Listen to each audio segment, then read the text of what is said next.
Want to start with an article that dropped in the Wall Street Journal late last month that said that companies are increasingly favoring CMO candidates with deep experience in performance marketing or actions tied directly to sales, lead gen, and whatnot, as opposed to more branding. How does that jibe with what your clients are seeking these days when hiring CMOs and other senior marketing and ad executives? In times of economic uncertainty, there's always going to be a move towards relying more heavily on performance marketing and demand gen. I think that boards and CEOs in particular, when they see that direct correlation between marketing initiatives and the effect on sales, the pendulum tends to swing in that direction.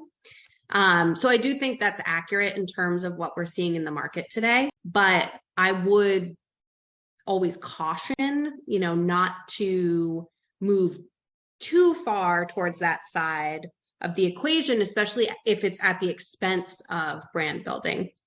Because one of the key lessons that came out of the last 3 years was a lesson in balancing your marketing mix. Because companies that invested, or in companies that that had underinvested in performance marketing at the start of the pandemic were hit incredibly hard. That as we sort of recovered from the initial stages of the pandemic, those that had not invested in creating a deep brand loyalty program with their customers found that their targeted advertising was not enough to keep them afloat. So I think ultimately the most enduringly successful brands are ones that do both.